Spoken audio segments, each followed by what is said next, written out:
আমাদের এই উপমহাদেশে বহু পীর ছিল যারা আল্লাহর সন্তুষ্টি ও রহমত লাভের উদ্দেশ্যে দুনিয়ার সব মোহমায়া ত্যাগ করেছিলেন, যার ফলে আল্লাহ তাআলা তাদের বেশ কিছু অলৌকিক ক্ষমতার অধিকারী করেছিলেন এবং দুনিয়ায় ধ্যানমগ্ন না হয়ে আল্লাহর পথে পুরো জীবন বিলিয়ে দেওয়ায় মহান রাব্বুল আলামিনও এই দুনিয়াতেই তাদেরকে করেছেন সুউচ্চ মর্যাদার অধিকারী। তেমনি একজন মর্যাদাবান পীর ছিলেন হযরত খাজা ওসমান হারুনি রহমতুল্লাহ আলাইহি। খাজা ওসমান হারুনি ছিলেন ভারতীয় উপমহাদেশে প্রতিষ্ঠিত আধ্যাত্মিক সিলসিলা ও তরিকার মধ্যে সবচেয়ে বেশি গ্রহণযোগ্যতা পাওয়া চিশতিয়া সুফি ধারার একজন বিখ্যাত সুফি সাধক বা পীর।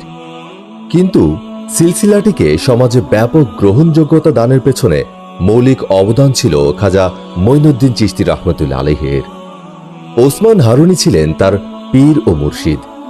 যদিও খাজা ওসমান হারুনি কেবলমাত্র একবার ভারত উপমহাদেশে আগমন করেছিলেন, তথাপি পরোক্ষভাবে তার অবদান গোটা ভারতবর্ষেই ছড়িয়ে আছে। কেননা তারই নির্দেশে খাজা মঈনুদ্দিন চিশতি ভারতীয় উপমহাদেশে ধর্ম প্রচারার্থে আগমন করেছিলেন। আজ আমরা আলোচনা করব হযরত খাজা ওসমান হারুনি রহমতুল্লাহ আলাইহির জীবন সম্পর্কে, আর জানবার চেষ্টা করব বেশ কিছু অজানা তথ্য। আশা করি পুরোটা সময় আপনি আমাদের সাথেই থাকবেন। হযরত খাজা ওসমান হারুনি রহমতুল্লাহ আলাইহি ছিলেন হযরত আলী রাদিয়াল্লাহু তাআলা আনহু এর বংশধর। 11টি ধাপের মধ্যস্থতায় হযরত আলী রাদিয়াল্লাহু তাআলা আনহু এর সঙ্গে তাকে সম্পর্কযুক্ত করা হয়। তার মাতৃভূমি ছিল খোরাসানের বরুণ নামের একটি প্রদেশে। প্রথম জীবন থেকেই তিনি ইবাদত ও আমলের প্রতি অনুরাগী ছিলেন।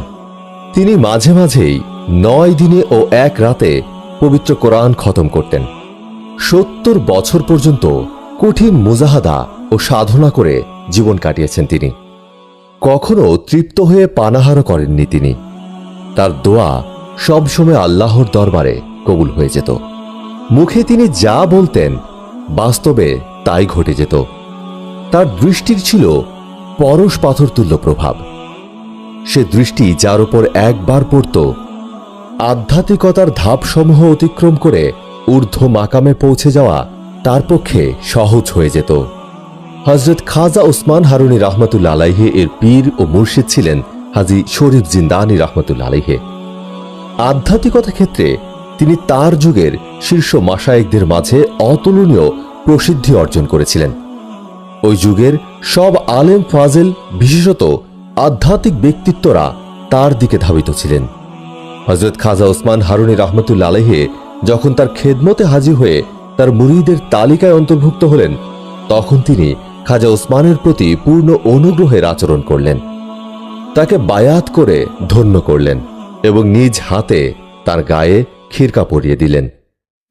অবশেষে তাকে নসিহত করে বললেন, হে উসমান, যেহেতু তুমি দরবেশির খিরকা দিয়ে শরীরটাকে সজ্জিত করেছ, তাই এখন থেকে 4টি বিষয়ে তোমাকে কঠোরভাবে আমল করতে হবে।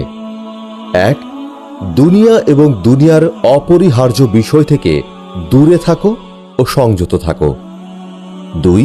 লোভ লালসা ত্যাগ করো। 3. নফসের প্রবৃত্তি সমূহ থেকে দূরে থাকো। 4. রাত জাগো এবং আল্লাহর জিকিরে নিমগ্ন হও।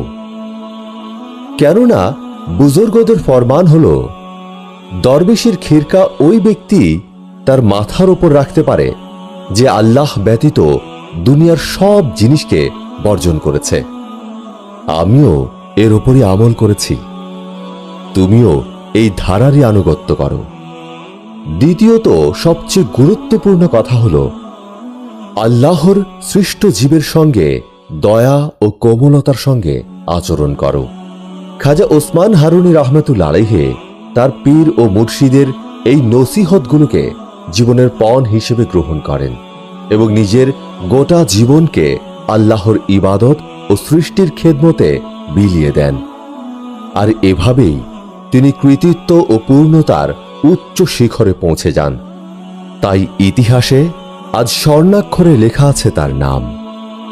ওসমান হারুনি তার আধ্যাত্মিক পথ প্রদর্শকের সান্নিধ্যে 30 বছরেরও বেশি সময় অতিবাহিত করেন।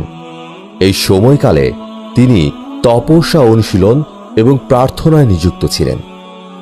সময়ের সাথে সাথে তিনি অনেক আধ্যাত্মিক গুণাবলী অর্জন করেছিলেন। তার গুরু জান্দানি রহমতুল্লাহ আলাইহি তাকে এগিয়ে যেতে এবং সত্য ছড়িয়ে দেওয়ার জন্য বলেছিলেন। তাই ওসমান হারুনি ইসলাম প্রচারের জন্য ব্যাপকভাবে ভ্রমণ করেছিলেন।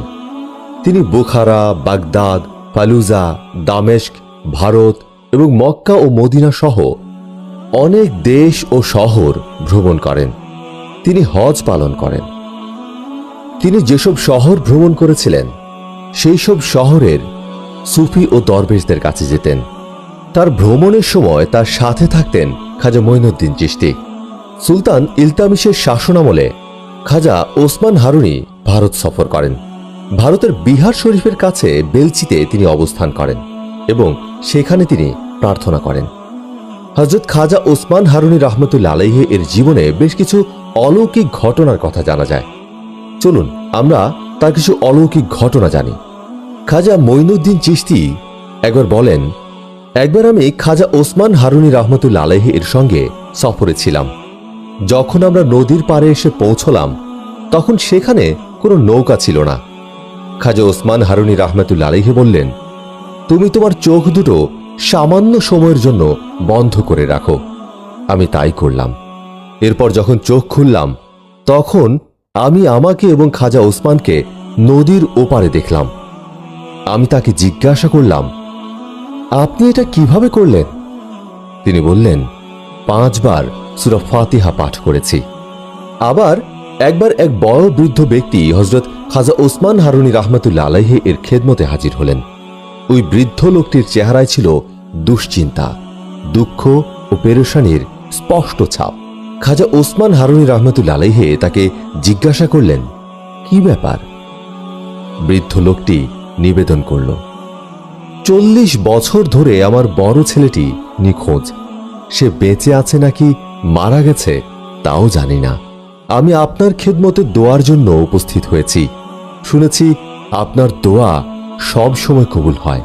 হযরত খাজা ওসমান হারুনি রহমতুল্লাহ আলাইহি তখন ক্ষণিকের জন্য মোরাকাবা করে হাজিরিনে মজলিসকে বললেন, কয়েকবার সূরা ফাতিহা পড়ো যেন এই মুসাফির লোকটির ছেলে ফিরে আসে। হাজিরিন সূরা ফাতিহা পাঠ করলেন। এরপর খাজা মঈনুদ্দিন চিশতি ওই লোকটিকে বললেন, যাও, তোমার ছেলে বাড়ি ফিরে এসেছে। বাড়ি ফেরার আগেই পথে এক ব্যক্তি তাকে খবর দিল, তোমার ছেলে বাড়িতে ফিরে এসেছে।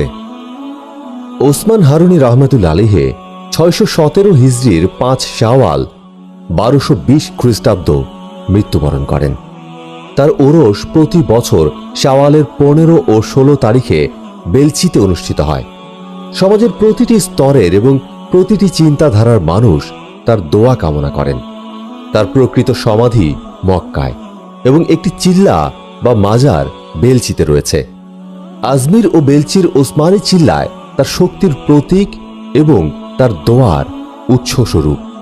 ওসমান হারুনির একটি চিল্লা বিহারের বিহার শরীফের নান্দালার বেলচিতে অবস্থিত। জানা যায় ওসমান হারুনির একজন মুরিদান তার কাছ থেকে প্রতিশ্রুতি নিয়েছিলেন যে তার মৃত্যুর পরে ওই মুরিদের কবর যেন ওসমান হারুনির পায়ের নিচে থাকে। কিন্তু অবশেষে ওসমান হারুনি মক্কা আরবেই মারা যান। তার প্রতিশ্রুতি পূরণ করার জন্য ওসমান হারুনি আবারও অলৌকিকভাবে বেলচিতে উপস্থিত হন এবং মুরিদকে ওসমান হারুনির মাজার তৈরি করার আদেশ দেন এবং ওই মুরিদের মৃত্যুর পরে বেলচিতে ওসমান হারুনির মাজারের পায়ের কাছে তাকে সমাহিত করা হয়। সেখানে বিগত 650 বছর ধরে বার্ষিক ওরস প্রতি বছর অনুষ্ঠিত হয়। তাই প্রিয় শ্রোতা, আজ শেষ করছি খাজা ওসমান হারুনি রহমতুল্লাহ আলাইহির একটি উক্তি দিয়ে, একজন মানুষ যতক্ষণ না মানুষকে ভালোবাসে ততক্ষণ তার পক্ষে আল্লাহকে ভালোবাসা অসম্ভব। তাই আসুন সবাই মানব সেবায় নিজেকে নিয়োজিত করি এবং স্রষ্টার সন্তুষ্টি লাভের জন্য নিজেদের জীবনকে উৎসর্গ করি। আমিন।